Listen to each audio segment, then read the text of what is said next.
Asante sana. Ndugu wana wa Kitui, hamjambo? Kitui hoye! Mbaito muyaseo! Muyaseo inge! Muyaini museo! Na mabinda onde! Muyai ataiwe! Bwana Yesu asifiwe! Hebu nione kwa mikono. Bwana Yesu asifiwe! Asanteni sana, tunaweza kuketi chini.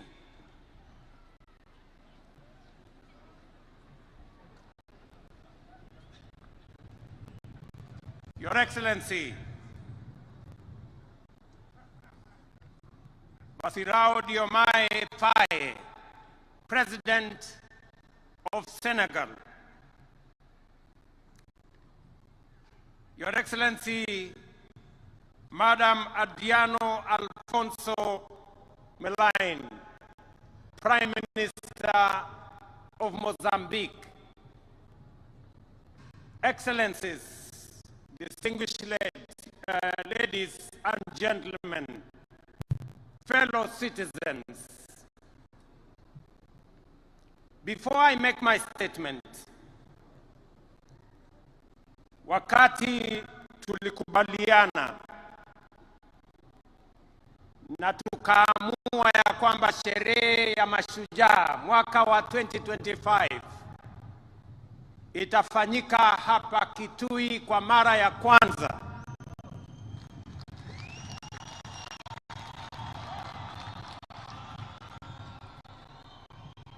nilitafuta marafiki, na leo tuko na bahati ya kuwa na rais wa Senegal, nchi rafiki, nchi ya Kenya. Ametutembelea sio tu Kenya, lakini ametutembelea hapa Kitui siku ya leo.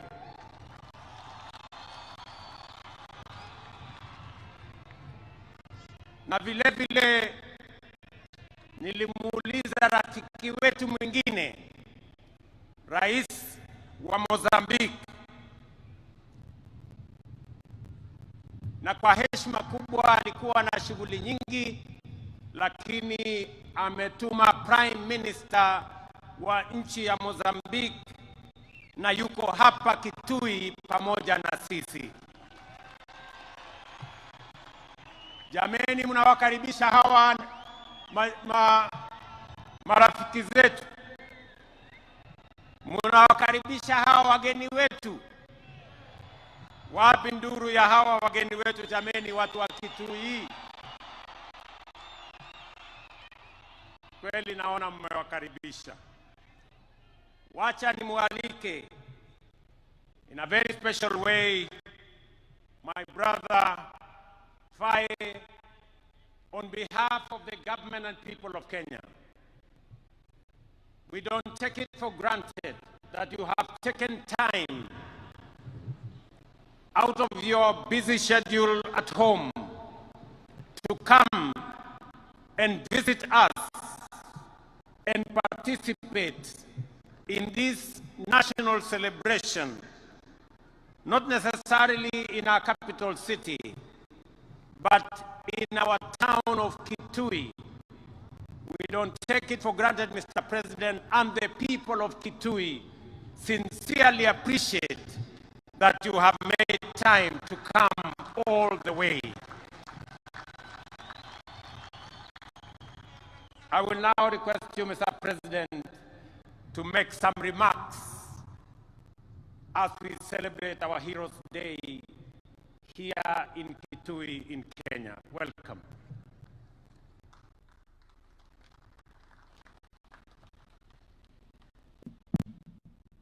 Thank you very much, Mr. President, my dear brother William Ruto, ladies and gentlemen, members of the Kenyan government, honorable members of the National Assembly and Senate, honorable members of judiciary, ladies and gentlemen, members of the diplomatic corps, the Honorable County Governor of Kitu, ladies and gentlemen, habari za asubuhi. Before I begin, I would like first to take this opportunity to renew the heartfelt condolences of the people of Senegal to the brotherly people of Kenya and the passing of Mr. Raila Odinga, a former Prime Minister and a great leader in the political history of Kenya. I pay tribute to the memory of the illustrious departed and express my deep compassion to President Ruto, to his family, and to the people of Kenya. May his soul rest in peace. I would like to thank President Ruto for the warm welcome and all the attention we accorded to me and my delegation since our arrival in this brotherly country, home to the wonders of Masai Mara and Kilimanjaro. I am here in the invitation of my brother, President William Ruto, as a guest of honor on this day celebrating Kenyan heroes. I express my gratitude to him for this gesture that shows the excellent quality of relations between our two countries. I'm also here because I'm deeply committed to the duty of remembrance. Our heroes deserve all honors. They deserve our respect. They deserve our admiration. The celebration of Kenyan heroes who risked their lives fighting for the independence of their country is a great tribute that commands respect and pride. The members of Mau Mau National Liberation Movement suffered fierce repression at the hands of those whose sole aim was to perpetuate the colonial order. Jomo Kenyatta, Achieng Oneko, Bildad Kagia, Fred Kubai, Kangu Kurumba, Paul Kay, and their companions suffered the worst horrors of the colonial power, leading to the death of thousands of Kenyans, countless arrests, torture, and massive internment. Their fate is a reminder that colonial history is not just about enslavement, but also and above all about struggle, dignity, and justice too long delayed. I would like to seize this opportunity to pay tribute to these worthy sons and daughters of Kenya and African whose memory must be etched out into our collective consciousness. I admire their courage and determination in the anti-colonial resistance. With their blood and sweat, they wrote a great page in the glorious history of liberation. Ladies and gentlemen, colonial repression was not an isolated case in Kenya. We suffered the same in Senegal, where anti-colonial national resistance movements blossomed against the European imperialist power offensive in Africa. Our fellow countrymen suffered unspeakable repression. For instance, on December 1944 at Charoy Black Barracks, innocent and unarmed Senegalese riflemen, along with their brothers in arms, from other African countries were massacred by the colonial power. Their only crime was to demand the payment of their allowance, bonuses, and other entitlements. This was one of many premeditated criminal acts, and the facts are undeniable.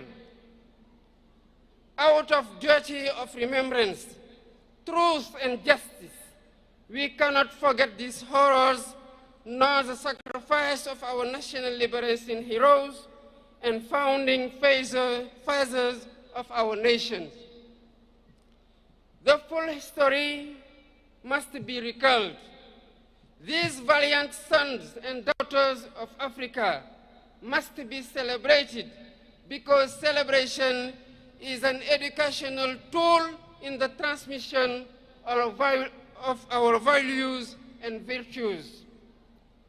This is why I initiated a series of activities to pay tribute to all victims of slavery, colonialism, and all past injustice.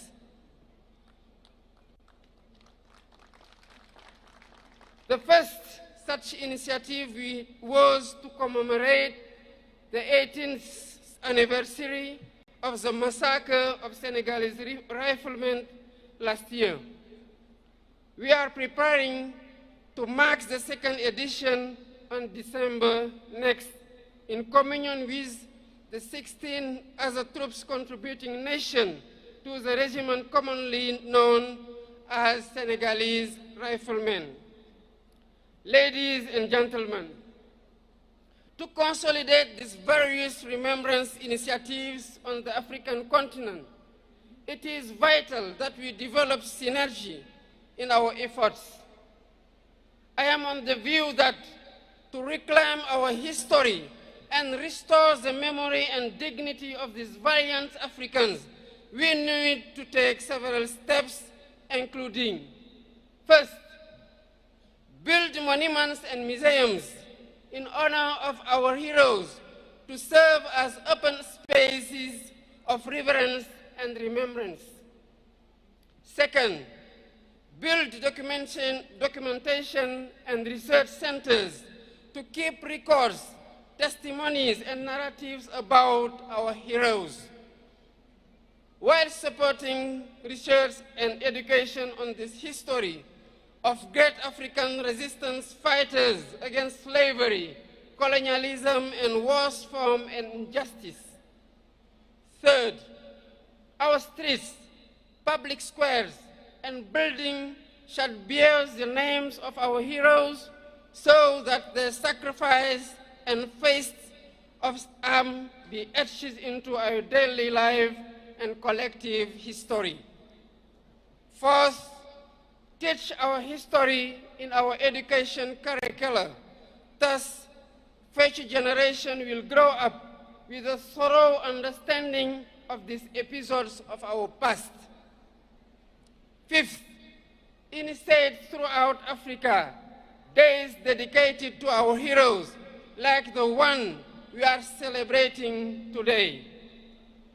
This is what will sustain the memory of our heroes, just as sustainable energy solution, the theme of this year's celebration, will help transform our lives.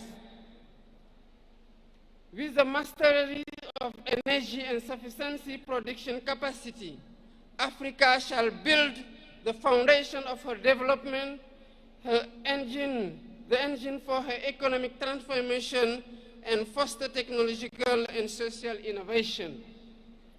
Long live the memory of Kenyan heroes. Long live the memory of African heroes. I thank you for your kind attention. Wapi makofi ya Rais wa Senegal jameni. Asanteni sana. Sasa nimuite kwa heshima kubwa Mama Prime Minister wa kutoka nchi ya Mozambique. You're welcome, Your Excellency, to make your statement. Please. Karibu.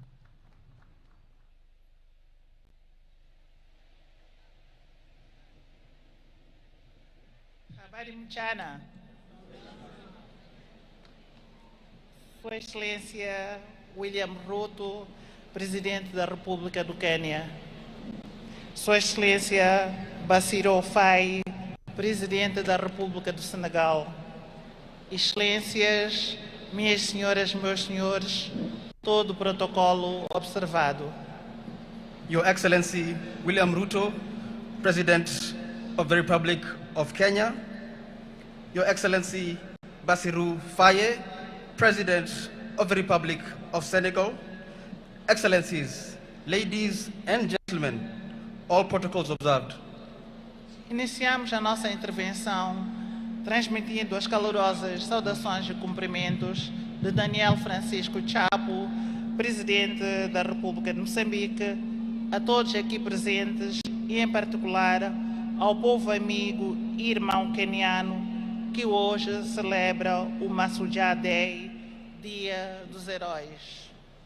I begin my remarks by conveying warm greetings and best wishes from His Excellency Daniel Francisco Chapo, President of the Republic of Mozambique, to all those present here today, and in particular to the friendly and brotherly people of Kenya, who today celebrate Mashujaa Day, the Day of Heroes. Manifestamos os nossos mais sentidos pésamos e condolências ao povo, governo queniano e à família enlutada pelo desaparecimento físico de Sua Excelência Raila Odinga. We extend our deepest condolences and heartfelt sympathy to the people and government of Kenya and to the bereaved family on the passing of the late Right Honorable Raila Odinga. Com seu desaparecimento físico, Quênia e todos os países africanos perdem um verdadeiro nacionalista cuja voz continuará a ecoar na luta por uma sociedade mais justa e democrática. With his passing, Kenya, and indeed all African nations, have lost a true nationalist whose voice will continue to resonate in the struggle for a more just and democratic society. Excelências, as festividades e comemorações do Dia de Heróis que hoje aqui assinalamos, para além de ser um momento de recordações e homenagens, constitui um momento de introspeção e reflexão de uma nação sobre os feitos dos seus melhores filhos que lutaram, morreram e sacrificaram por uma causa tão nobre que é de libertar, construir, preservar e consolidar o seu país. Excellencies, the festivities and commemorations of this Mashujaa Day, which we mark here today, are not only a time of remembrance and tribute, but also a moment of introspection, reflection for a nation, and time to honor the deeds of its finest sons and daughters who fought, died, and sacrificed for the noble cause of liberation, nation building, preservation, and consolidation. Recordar os pais fundadores do país, Jomo Kenyatta e seus 5 companheiros, assim como outros heróis conhecidos e anônimos, é um ato de preservação da história coletiva do povo queniano. To remember the founding father of the nation, the late Mzee Jomo Kenyatta, and his compatriots and contemporaries, including the members of the Kapenguria Six, as well as other known and unknown heroes, is an act of preserving the collective history of the Kenyan people. Esta efeméride é também de reafirmação da sua visão, valores e determinação, elementos estes que continuam a servir de alicerce e bússola para a contínua construção de uma Quênia que se pretende cada vez mais desenvolvida, justa e inclusiva. This occasion is also one of reaffirmation of Kenya's vision, values, and determination, elements that continue to serve as the foundation and compass for building a Kenya that aspires to be ever more developed, just, and inclusive.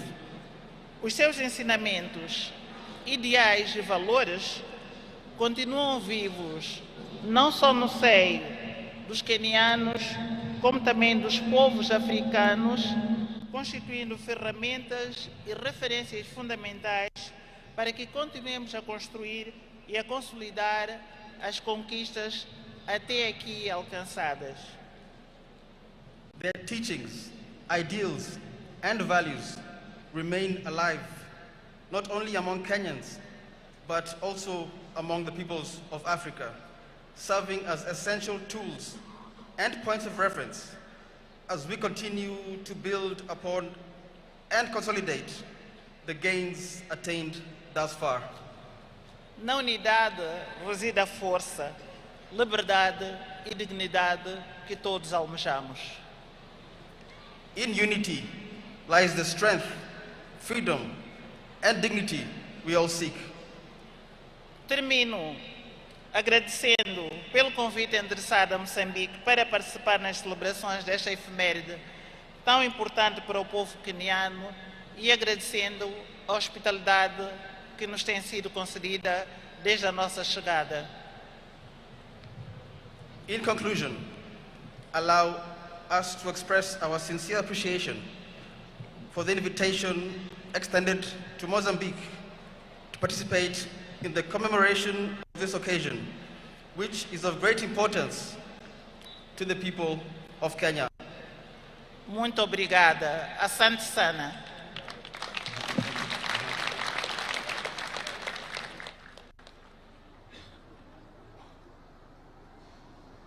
Asante sana Mheshimiwa Prime Minister. Wapi makofi ya mama Prime Minister wa kutoka Mozambique jameni. Asanteni sana. Today we gather as a nation, as one people, here at Ithokwe Stadium in Kitu to celebrate Mashujaa Day, our National Heroes Day. Mashujaa Day is an occasion for remembrance, for celebration, and for reflection, and also a day for renewal. As you all know, yesterday, we bid farewell to one of our country's most consequential and impactful sons, a towering statesman, a resolute patriot, and a quintessential hero, the Right Honorable Raila Amolo Odinga, our former Prime Minister. This is the man, the legend, and the Pan-Africanist to whom we dedicate this Mashujaa Day. It is for this reason, fellow citizens, in his solemn memory, that I invite us all to now stand and observe a moment of silence in honor and celebration of his remarkable life and service to our great country, our continent, and to humanity.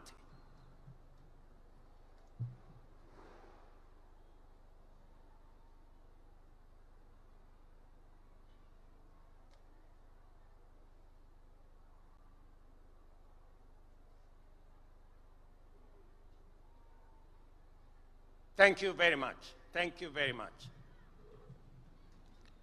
Sons and daughters of our motherland, Kenya, Raila Amolo Odinga aspired and labored for a Kenya that is free, that is fair, governed by the rule of law, and filled with limitless opportunity for all of us. Baba envisioned and fought for a nation where, in the immortal words of our national anthem, justice is everyone's shield and defender, where we all dwell in unity, peace, and liberty, and a Kenya that has plenty within its borders. It goes without saying that it is precisely because of great and irrepressible giants like Raila that we find within ourselves the courage and inspiration to go further, to dream bigger, and to pursue higher ideals. For greatness and nobility are never achieved by settling for the ordinary or the comfortable. They are seized by those who dare to push the frontiers of possibility, by those who refuse to be confined by what is, but instead reach boldly for what could be. It is in that restless, relentless pursuit of higher ideal, in that unyielding spirit of aspiration, that humanity advances and nations rise. For it is only by stretching beyond our limit that we discover our true strength and fulfill our full destiny. Fellow citizens, as we emerge from a week of profound sorrow and reflection, and as the nation continues to observe the 7 days of mourning on the passing of our former Prime Minister, it is both fitting and worthy that we anchor this year's Mashujaa celebration in the extraordinary and consequential life of our departed legend, the Right Honorable Raila Odinga. In honoring his memory, we also draw from his journey of enduring lessons of courage, service, and unyielding love for country. The first lesson that Baba taught us is to put country above self. Time and again, he reminded us that no disagreement is greater than our unity, no ambition more important than our peace, and no personal interest higher than the welfare of our nation. He famously declared that he would shake the hands of his rivals, whether he won or lost, because he loved Kenya more than he loved Raila Amolo Odinga. That was the measure of the greatness of a man. Early this year, when I invited him to address our cabinet retreat, Baba reiterated the need to ensure, above all else, that Kenya remains a stable and a secure nation. He reminded us that we may hold lofty visions and great ambition, that we may dream big, daring dreams, but without a country and a stable political environment, they would remain mere wishes. Perhaps, more significantly, he told us that an imperfect nation striving for perfection is far better than one that is consumed by chaos and anarchy. And he could readily point to countries in our region that were once stable, but later descended into turmoil and disorder, and decades on, they are yet to regain their stability. There are people still enduring untold suffering and loss. This is the critical lesson that those who criticized and faulted Baba for working with us to stabilize the nation forget or refuse to acknowledge, or they just simply don't care. When some saw the opportunity to bring down their competitors, even if it meant bringing down the country, Baba chose the stability of Kenya. For Agwambo, the specter of a failed state was too grave to contemplate. He understood that leadership is not about personal pride, but about preserving the republic, not about victory in politics, but about preserving the stability of the nation we love, Kenya. Second, fellow citizens, Raila's love for Kenya was deep, steadfast, and unconditional. He once told us that if he were to die and God asked him where he would wish to be born again, he would say without hesitation, "Take me back to Kenya." Such was the depth of his devotion to our beloved nation.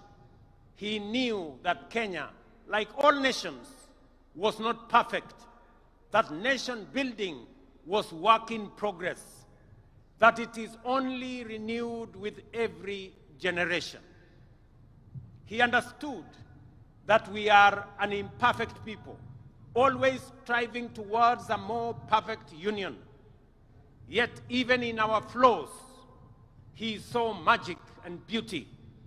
In our struggles, he discerned promise, and in our contradictions, he could pick out hope and unity. To Raila, there was no place on earth more worthy of devotion, no people more deserving of faith, and no dream more noble than the Kenyan dream. Thirdly, Baba's life was an example of always choosing and closing ranks for the common good. When our nation faced turbulence last year, for example, I reached out across the political divide. Baba was the first to come to the table to help steady the ship of state, leading to the formation of the broad-based government that has since stabilized our economy and our nation.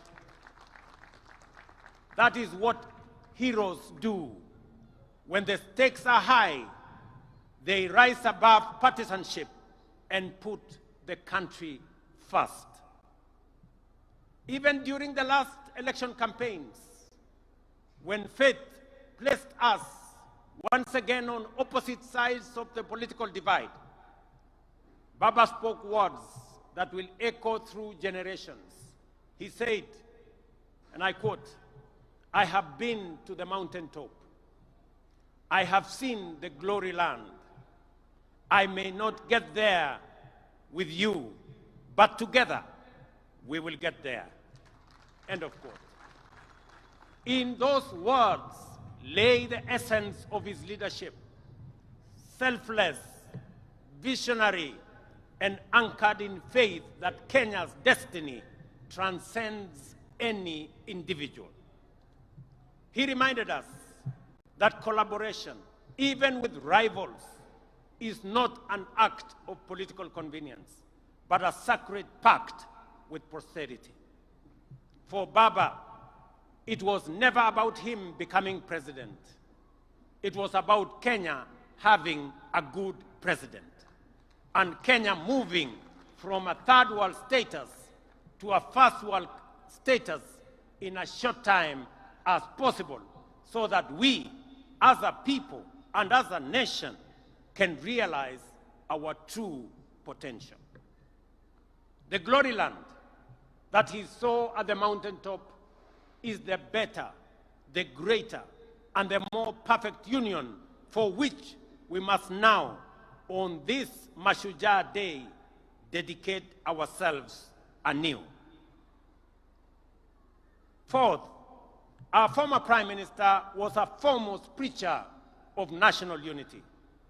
He tirelessly reminded leaders and citizens alike that our overarching identity is not defined by tribe, region, or creed, but by the sacred bond of being Kenyan.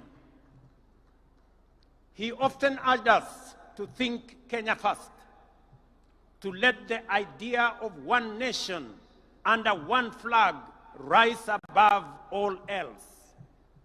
And he lived by that greed. When in 2002, he stood before the nation and declared Kibaki Tosha, it was not because he was unaware of where President Kibaki came from.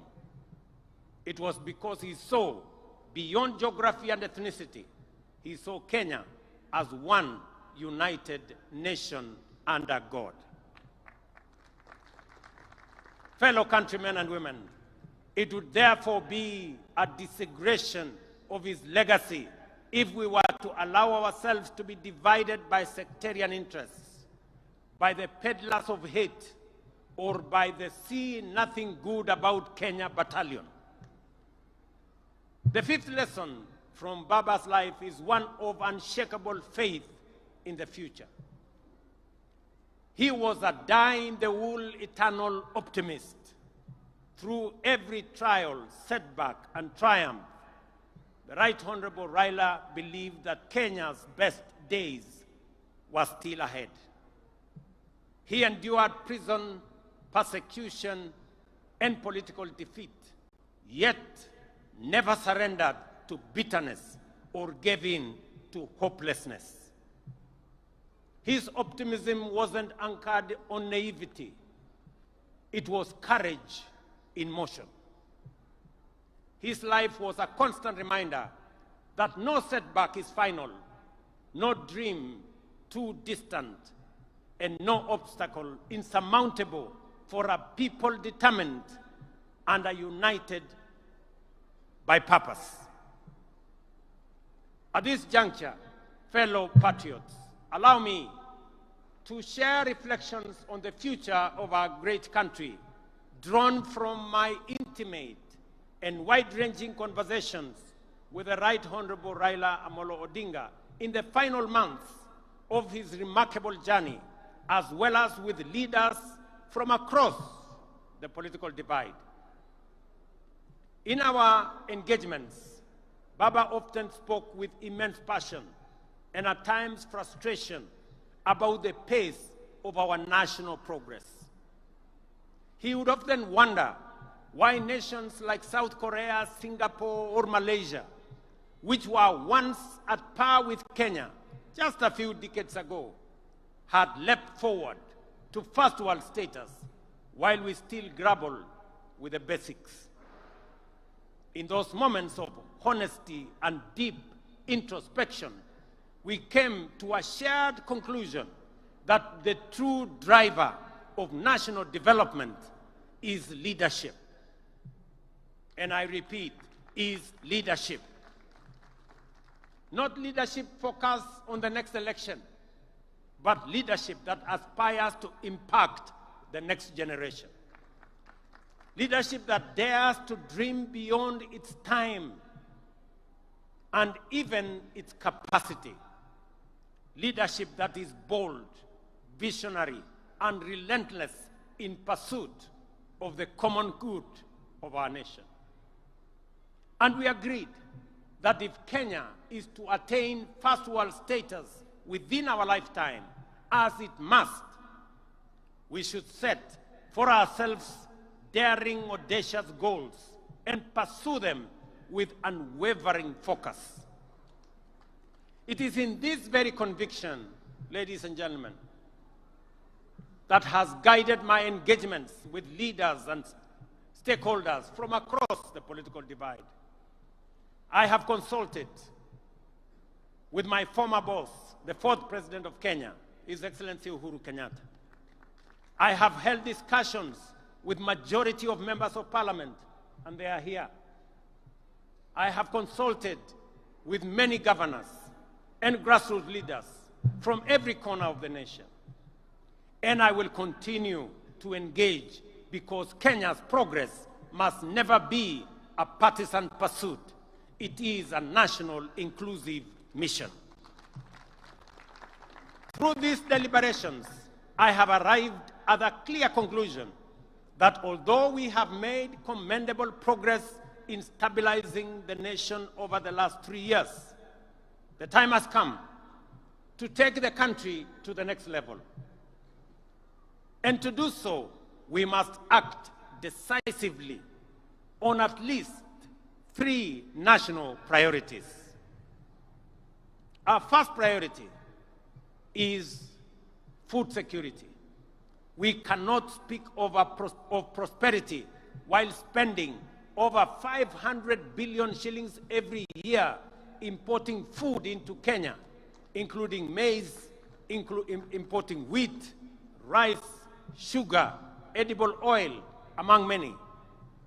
This is not just an economic burden to us. It is a threat to our sovereignty. A nation that cannot feed itself, ladies and gentlemen, is not a nation that can claim to be free or sovereign. The only viable path available for us towards this goal now, fellow citizens, is through the expansion of irrigation and the modernization of our agriculture. Rain-fed farming can no longer sustain our growing population or our aspirations. That is why we have now set an ambitious target to build at least 50 mega dams across Kenya and to bring at least 2 million acres under irrigation. Let me emphasize that this is not a far-fetched dream. It is a necessity that must be realized within the next decade. We must become not only a food-secure nation, but also a major exporter of farm produce in the coming years. We have many markets that we have negotiated. We have the American markets under ACOA. We have the Chinese market that is now open for us. We have the European market that we have negotiated under the Economic Partnership Agreement. We have the Africa Continental Free Trade Area market of 1.4 billion that we can export to. Our second priority is enhanced value addition, agro-processing, and manufacturing through industrialization. To transform Kenya into a prosperous, job-creating, wealthy nation, we must become a country that makes things, not merely buys or imports them. A country that exports finished products, not raw materials. A country where industries absorb labor, spur innovation, and expand wealth across every region. We are already laying the foundation for this transformation. Through the Africa Growth and Industrialization Initiative, and in partnership with the Afri-Exim Bank, we are establishing special economic zones in different parts of Kenya, in Rea Vipingo, in Dongo Kundu, in Naivasha, in Sagana, in Thika, in Nakuru, in Eldoret, in Busia, in Kisumu, and many other special economic zone areas that we are finding land. These zones will host textile, agro-processing, assembly, and light manufacturing industries, creating tens of thousands of jobs. At the county level, as was mentioned by the governor of Kitu here, we are rolling out county aggregation and industrial parks in all 47 counties. These parks will link farmers to processors, entrepreneurs to markets, and small entrepreneurs to national and regional value chains. We are unwavering in our vision that everything Kenya produces must be processed in Kenya. Tea must leave Kenya not as raw leaves, but as packaged, excellent tea. Coffee, not as cherries, but as a premium blend for international markets. Cotton, not as lint, but as fabric and fashion. Hides, not as raw skin, but as leather shoes and bags branded, made in Kenya. But we cannot industrialize, ladies and gentlemen, without reliable, affordable, and sustainable energy. That is why we have set our sights on expanding Kenya's energy generation capacity from the current 2,300 megawatts to at least 10,000 megawatts within the next decade. As a former Minister for Energy, Raila Odinga was a strong advocate for the rapid expansion of our energy capacity through multiple sources, including hydro, geothermal, solar, wind, and also energy. Just for the record, already a lot of research is going on the development of the first nuclear energy plant in Kenya, in Siaya County. With abundant energy, we shall power factories, light every home, and drive Kenya to become the industrial hub of East Africa and the continent. Our third critical area of focus is infrastructure development. Again, Baba, who also served as a Minister for Roads and Public Works and Housing under the late President Kibaki, often reminded me that no economy can flourish without world-class infrastructure. It is in this context that we have committed to dual at least 1,000 kilometers of major highways, including the Rironi, Nakuru, Mau Summit, Eldoret, Malaba Road, Makutano, Embu, Meru Road, Kitengela, Namanga Road, Mombasa, Nairobi Highway, and Maroa, Nanyuki, Isiolo roads, among others, and construct an additional 10,000 kilometers of new tarmac roads linking counties, linking farmers, traders, and manufacturers to markets across the nation, and complete the standard gauge railway from Naivasha to Kisumu and onward to Malaba, seamlessly connecting Kenya to Uganda, Rwanda, Burundi, and DRC, the very heart of the Africa Continental Free Trade Area dream. Fellow citizens, to some, these projects may seem too ambitious, perhaps even out of reach. But this is precisely where bold, visionary, and heroic leadership comes into play, the kind that Raila Odinga embodied.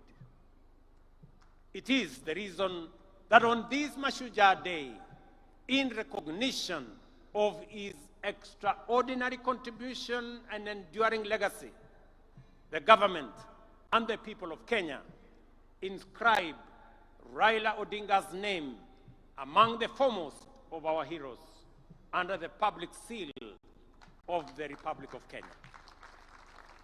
On behalf of a grateful nation and through the authority vested in me as president, I have today posthumously conferred upon the Right Honorable Raila Odinga the highest honor of the Republic, the Chief of the Order of the Golden Heart of Kenya.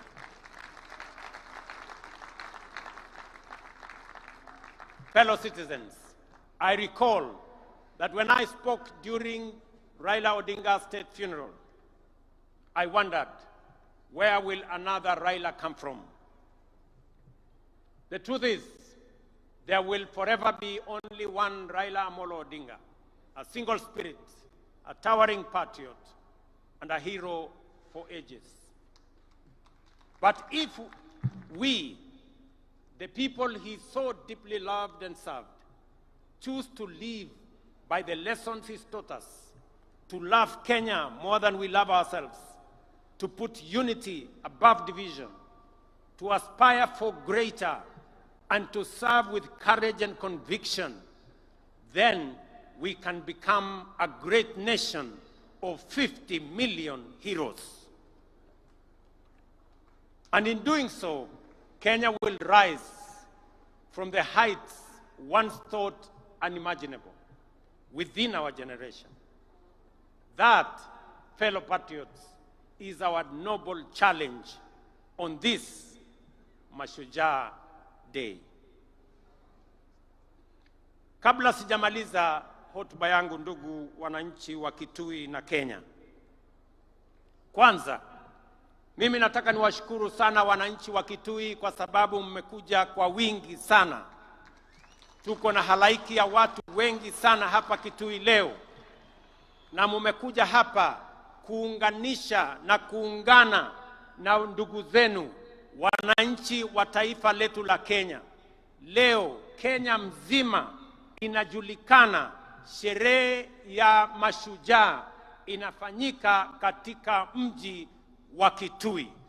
Wana Kitui, watu wa Kitui, asanteni sana kwa kuwa wenyeji na kwa kutusaidia in hosting this great day as we celebrate Kenyan heroes. Kutoka kwangu na serikali nzima la taifa la Kenya, nawaambia watu wa Kitui asanteni sana. Nyinyi pia kwa kufanya tendo hili la kuunganisha Kenya, nyinyi pia watu wa Kitui na wapigia salute kama mashujaa wa taifa letu la Kenya.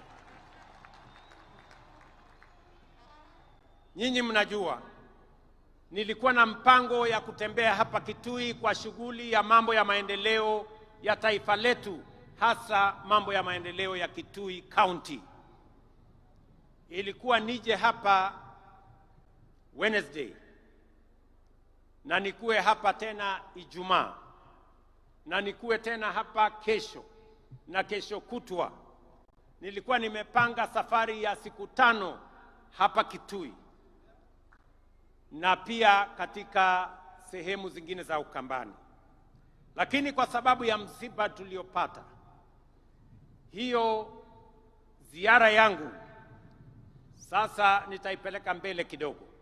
Wiki 2 zijazo mimi nitakuwa hapa. Mimi nitakuwa hapa.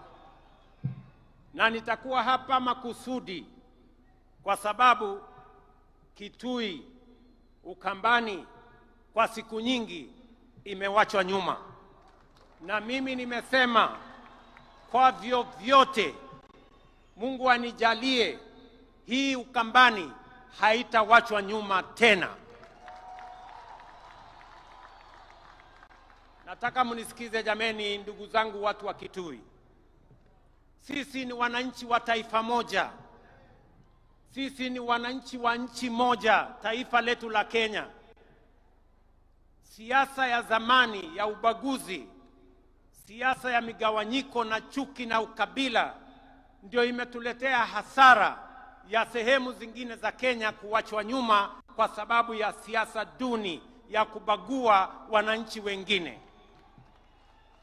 Ndio mimi nimesema kwa vyovyote hii Ukambani haitawachwa nyuma tena.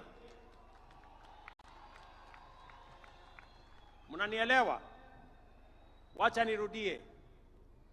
Maneno ya zamani ya kusema sijui bomwe, sijui betwe, Ukambani ikabaki nyuma, haitatendeka tena. Nasikia hata kuna wengine wanajaribu kueneza siasa ndogo ati maskini jeuri. Iko maskini jeuri ya kufanya nini? Hakuna umaskini itabaki hapa Ukambani. Tunataka tuungane, tushirikiane, tufanye kazi kwa pamoja. Nataka mnisikize ndugu zangu watu wa Ukambani. Hii stadium tulijenga kama serikali ya Kenya. Tumeweka hapa milioni 750 tujenge hii stadium na bado haijakamilika. Tangojea pengine mwezi moja ikikamilika, tumejenga kila mahali, tumeweka parking mzuri, nitakuja kufungua rasmi ikiwa imekamilika. Na ni kwa sababu tunafanya hivi sio Ukambani peke yake. Tunafanya hivi katika taifa letu la Kenya. Pia nimeamrisha wizara ambayo inahusika na michezo pia tujenge stadium kama hii pale Machakos, na tujenge stadium kama hii pale Wote, pale Makueni, kwa sababu nchi ya Kenya ni nchi ambayo inajulikana na ni mashuhuri kwa mambo ya michezo, na sababu hiyo stadium and infrastructure ya mambo ya michezo lazima tuwe nayo. Wewe Waziri Mvurya, unajua vile utafanya tukamilishe hii, ili mapema mwaka ujao tuanze Machakos na tuanze pale Makueni, kwa sababu tunataka Ukambani tembee sambamba na sehemu zingine za taifa letu la Kenya. Hapa vile vile tumejenga uwanja wa ndege. Mimi nataka niwaeleze ya kwamba hiyo uwanja haijakamilika. Bado tutajenga terminal building. Tunataka hiyo uwanja ikae kama viwanja zingine za ndege sehemu zote za Kenya. Hapa vile kiongozi governor amesema kuna barabara tulisema tumetengeneza. Kuna zingine zimekamilika, kuna zingine bado. Mimi nataka niwahakikishie yale yote ambayo tuliweka katika mpango yetu tutakamilisha, kwa sababu tunataka wakati tunabadilisha Kenya pia Ukambani inabadilika. Sio hivyo peke yake. Nyinyi mnajua ya kwamba mulituuliza tujenge barabara kutoka Kibwezi, na mulisema hiyo barabara iende mpaka ishikane kule Mwingi. Hiyo barabara tulijenga ikakuja ikakwama mahali fulani pale. Mahali naitwa kwa siku ama ni kwa nani? Kwa siku hapo. Sasa mimi nataka niwatangazie. Mahali hiyo barabara ilikwama, sasa nimetafuta pesa ya kuikwamua, kujenga ifike Migwani mpaka ifike Mbondoni, iungane na barabara ya kwenda Garissa. Tunaelewana jameni? Na nishamwambia Waziri Davis Chirchiri yuko hapa kwamba hiyo barabara sitaki tena mambo ya barabara hiyo kukwama. Tunataka tukamilishe hiyo barabara, kwa sababu mpango yetu ni kuhakikisha ya kwamba Kenya inasonga mbele. Nyinyi mnajua hizo barabara na miradi mingine nyingi zilikwama kwa muda mrefu, kwa sababu tulikuwa na matatizo na uchumi wa taifa letu la Kenya. Na niliwauliza kwa unyenyekevu, munipatie nafasi kidogo ninyoroshe mambo ya uchumi. Sasa mimi nataka niwatangazie uchumi wa Kenya sasa iko steady. Na sasa tuko na mpango kamili ya vile tutasukuma mambo ya maendeleo ya taifa letu mbele. Vile vile viongozi wetu hapa walituuliza ya kwamba kuna barabara ingine ya kutoka Chuluni kwenda Zombe mpaka Mwitika. Hiyo barabara vile vile sasa tuko na contractor na tutawajengea hiyo barabara, kwa sababu tunataka tuhakikishe watu wa Kitui East, na mimi najua mbunge wenu Bwana Nimrod Mbai yuko hapa, ni mtu msumbufu sana, ananiuliza hii barabara kila mwaka. Vile vile nimeongea na mama anaitwa Rachel Nyamai ya kwamba barabara ya kutoka Ikudha kwenda Mudha mpaka Mutomo, hiyo barabara pia tuijenge, na tayari tumepata contractor wa kujenga hiyo barabara.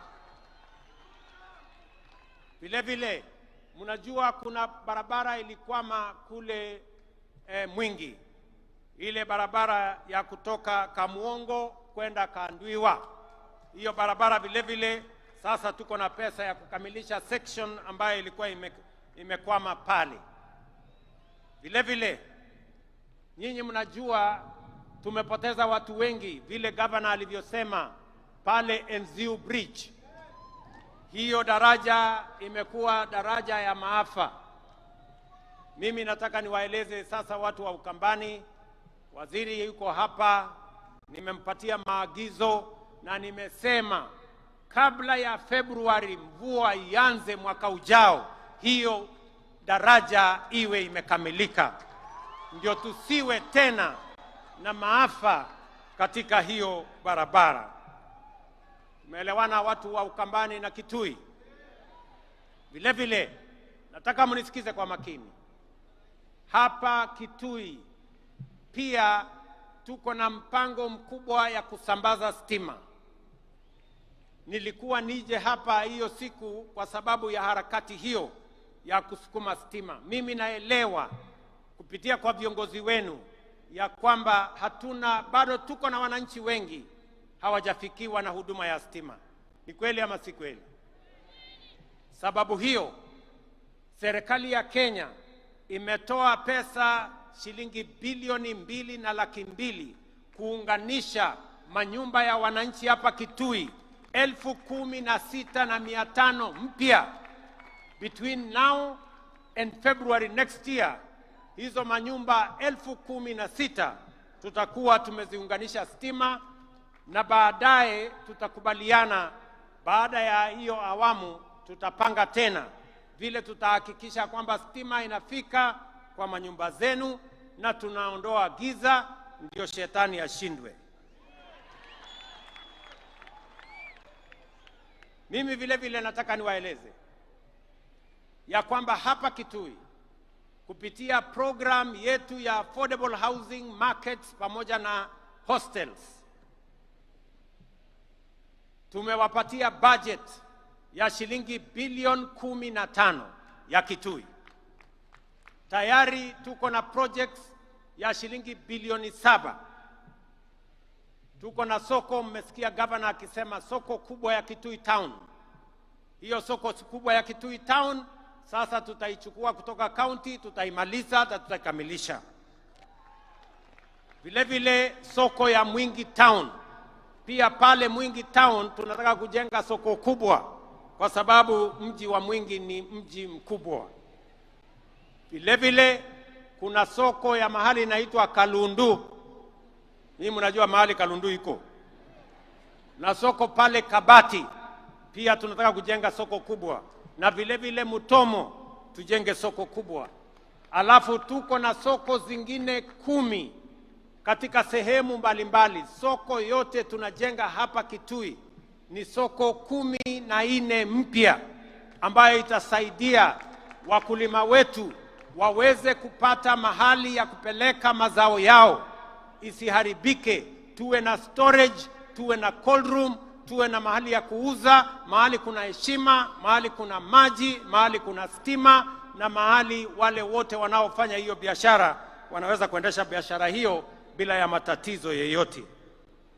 Vile sasa tumepatiana kandarasi ya hostels ya vijana katika TVET zetu, universities hapa Kitui. Wanafunzi 5,600 watafaidika kutoka hostels ambazo tumetangaza kandarasi na tutajenga in the next 1 year ziwe zimekuwa complete. Mimi naelewa vile kwamba hapa Kitui tuko na shida ya mambo ya maji. Kweli si kweli? Mnajua tuko na damu kubwa hapa Thwake. Na hiyo damu imejengwa muda mrefu. Mimi sasa nataka niwatangazia kwamba tumepata pesa bilioni 9 ya kukamilisha hiyo damu ya Thwake. By April, May next year, that dam will be complete na itasaidia watu wa Kitui, watu wa Makueni na watu wa Machakos. Tutaweza kupata maji ya manyumbani na maji ya irrigation. Na ili kuondoa chafu, nyinyi mnajua hiyo mto ambaye inatoka Nairobi ndio inaleta maji mpaka hapa Kitui. Pia kule Nairobi ndio tusiwaletee maji machafu. Kule Nairobi tuko na mpango kubwa ya kusafisha Nairobi River ambayo inaendelea saa hizi. Tuko na vijana karibu 40,000 wanashughulika na kusafisha Nairobi River ili maji itakayotoka kule iingie hapa Kitui, iende Thwake, isiwe ni maji machafu.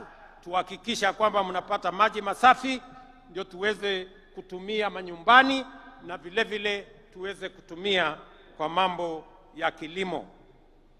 Vile vile umesikia kiongozi wamesema ya kwamba pia Umadam. Hii Umadam ilianzishwa miaka 15 iliyopita. Sasa hii ni aibu kidogo. Hii dam jameni, mimi nataka tumalize hii dam by next year, hata kama haijafika mwezi wa 4 tumalize hiyo dam. Hii dam haiwezi kuwa inajengwa watoto watazeeka tukijenga hiyo dam.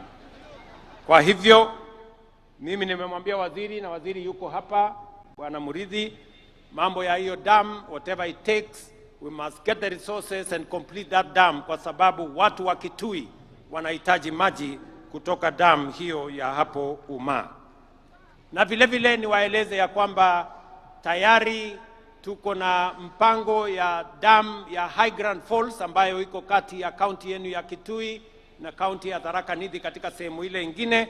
Katika zile dams 50 ambazo nimesema tutazijenga, mega dams, just like Thwake, one of them is going to be the High Grand Falls Dam that we are now planning on how we are going to complete that dam. Nataka kusema mambo mawili ya mwisho. Nyinyi mnajua tumesema ya kwamba tunataka mambo ya afya isiwe ni starehe ya watu matajiri ama watu walio na kazi ama wale wako na uwezo.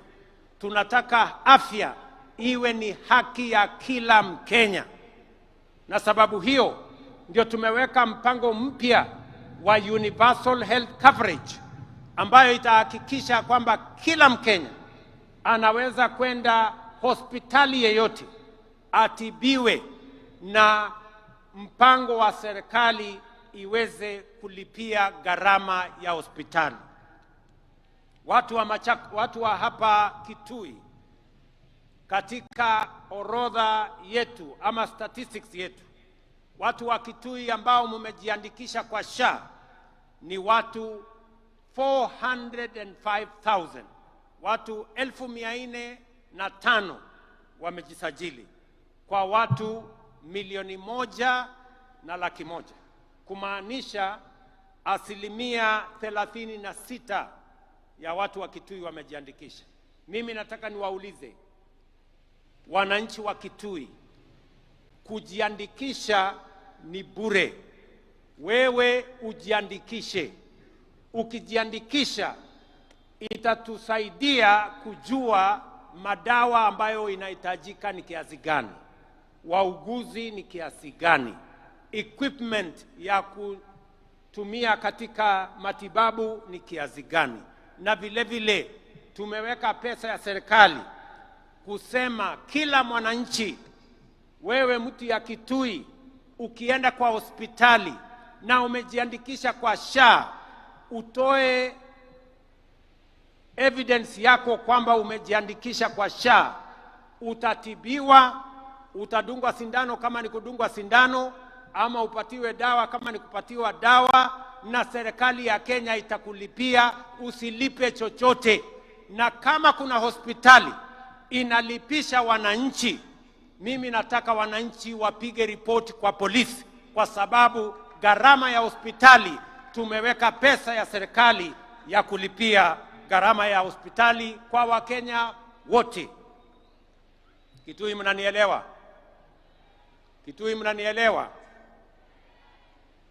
Mimi vile vile nataka nitangaze nikiwa hapa Kitui leo kwamba katika mpango wetu wa kupanga ajira na usaidizi wa vijana wa Kenya, tukishirikiana na benki ya kimataifa ama World Bank, tuko na pesa shilingi bilioni 20 ya vijana wa taifa letu la Kenya. Na katika hiyo mpango tunataka vijana 800,000 ili tuwajumuishe katika mipango tofauti tofauti. Tumewaambia vijana wa Kenya wajiandikishe pale katika mtandao *254#. Hapo ujiandikishe, utakuta mahali imeandikwa hapo nyota, uingie hapo ndani ujiandikishe. Number one, kama wewe ni kijana, haujaenda shule, hauna kosi yeyote umefanya, tunatafuta vijana 90,000 ya kuwapeleka katika courses tofauti tofauti kwa gharama ya serikali ya Kenya.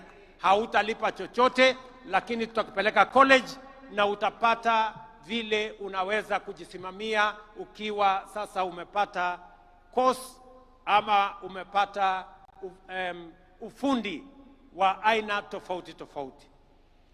Ya pili, tunatafuta pia vijana wale ambao mnafanya kazi, mko na skill, wewe ni fundi lakini hauna makaratasi ya kutambua ya kwamba wewe ni fundi. Pia tuko na mpango ambayo inaitwa recognition of prior learning, ili wewe ambaye uko na ujuzi, uko na ufundi tayari, uko na skill tayari, tukusaidie, tukufanyie recognition of prior learning ili ukuwe na certificate. Wakati unaenda mahali, unaenda kutafuta kazi, sasa utakuwa na stakabadhi ya kujua ya kwamba wewe ni fundi wa aina hii ama aina nyingine. Ya tatu, pia tunatafuta vijana wenye biashara ndogo ndogo. Kama wewe ni kijana wa miaka 19 ama kati ya miaka 19 na 29, tunatafuta vijana 1,100 tutakao wapatia kila mmoja wao 50,000 kuendesha biashara zao. Vijana mko, munisikize vizuri. Ijumaa, Friday 24th, hii inakuja. Leo ni Monday, unahesabu Tuesday, Wednesday, Thursday, Friday. Katika kila constituency tunafanya verification ya vijana ambao wako na biashara, ili tuwasaidie na pesa muweze kuinua biashara zenu, ili mchangie katika kuzalisha uchumi wa Kenya. Ndio sote tuungane, tufukuze umaskini katika taifa letu la Kenya.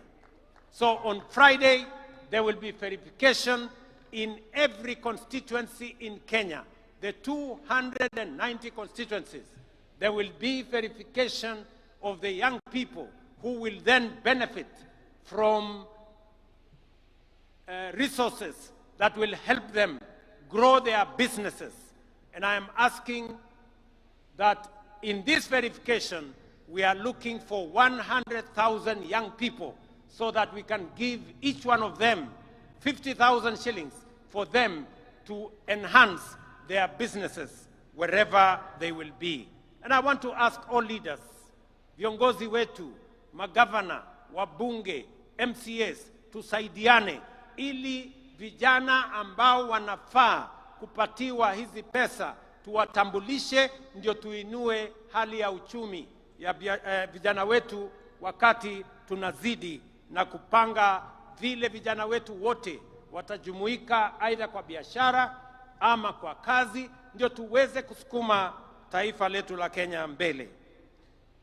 Mwisho, na mimi nataka niseme, tutaanza disbursement ya hiyo pesa tarehe 4 mwezi ujao. In another 2 weeks, we will now start the disbursement of the money to the youth that will have been identified beginning 4th of next month, 4th of November, in the coming 2 weeks, so that we can run that program and see how many young people can benefit from that program. Hapa Ukambani, mimi najua kilimo yenu kubwa ni mambo ya pulses, cowpeas na ile peas zingine zote pamoja na ndengu, na vile vile matunda, oranges pamoja na mangoes. Na nishaongea na viongozi wa sehemu hii. Gavana wenu Malombe nishaongea na yeye, anajua, we spoke sometime last year on a comprehensive plan of making sure that those agricultural products that can be manufactured from this region are elevated and become part of our bottom-up economic transformation plan, to make sure that every part of Kenya kama tunasaidia wengine kwa mambo ya kahawa na chai na sukari na mahindi na ngano, hapa Ukambani vile vile tunaweza kuwainua kwa yale mimea ambayo yanazalishwa katika sehemu hii. Ndugu watu wa Kitui, mimi nataka nimalizie kwa kuwauliza jameni. Na wauliza ninyi watu wa Kitui, nikiwauliza ndugu zetu wote wa taifa letu la Kenya. Imefika wakati katika taifa letu la Kenya, vile nimesema, tuwache kuagiza vyakula kutoka nje. Inawezekana tuzalishe chakula ya kutosha Kenya. Tunatumia zaidi ya bilioni 500 kila mwaka kuagiza chakula kutoka nje. Na ndio nimesema, ili tuweze kuhakikisha kwamba tunazalisha chakula ya kutosha, ili tuweze kuwa na products ambazo tutatumia katika masoko ile ambayo tumepata, ni lazima sasa tuwe na pesa ya kutengeneza dams ama mabwawa ya maji 50, yale yanaitwa mega dams, ndio tuweze kuzalisha chakula kutokana na kunyunyiza maji mashamba yetu, because all indications are that we are slowly exhausting land that we can generate food from rain-fed agriculture. That is why we need to build 50 mega dams, even if it will cost us between 900 billion and 1 trillion shillings. That money we can raise here in Kenya. We need to generate more energy. We cannot industrialize. We cannot be a manufacturing country if we have only 2,300 megawatts of energy. We need to generate, at the minimum, 10,000 megawatts so that we can power our industries. We can power our agro-processing and value addition and create products that we are going to export to the markets that we have already negotiated. And thirdly, we must build infrastructure. The late Raila Odinga told us, you cannot be a progressive first world country without first world infrastructure. We need to do more roads. That's why I've said we need to do 10,000 kilometers of tarmac. We need to do more dualing of roads. We need to do our airports. We need to do infrastructure that is going to support the progress and the prosperity of our nation. I want to ask us, I am asking leaders here in Ukambani, I am asking leaders, members of parliament from across Kenya, governors from across Kenya, I am asking political leaders from across Kenya that we hem in together, we rally together and lift this nation. Kenya is ripe for transitioning from a third world country to a first world country because we have what it takes and we have the resources that will lift this country forward. We will be moving to parliament for us to set up the National Infrastructure Fund, a fund that is going to be funded from our taxes, from proceeds, from privatization, and from other development partners, so that we have a dedicated fund that is going to drive our energy generation, the construction of the dams, the construction of infrastructure, the same way other countries have done. And together with that, we are also going to set up a fund that is going to look after our future. We are going to set up a fund that is going to preserve wealth for the next generation of Kenyans, so that everything we generate today, we don't consume today. And I want to ask leaders from across Kenya that together, united, we can lift this country to the next level. I want to ask all our political leaders, there is time for everything. Jomo Kenyatta told us, as we celebrate the heroes of today, we must be architects of the future. And together, we can design a better future for our nation. Ndugu watu wa Kitui, sijui kama tumekubaliana tutatembea pamoja ama mnasemaje Kitui? Kitui tuko pamoja. Kitui hoye. Kitui hoye. Munasema tutembee pamoja. Munasema tuungane kama Wakenya. Pamoja. Tuache ukabila. Tuache chuki. Tuache migawanyiko. Tuungane. Wangapi wanasema tuungane jameni, watu wa Ukambani na watu wa Kitui? Asanteni sana. Ninawapenda sana na watakia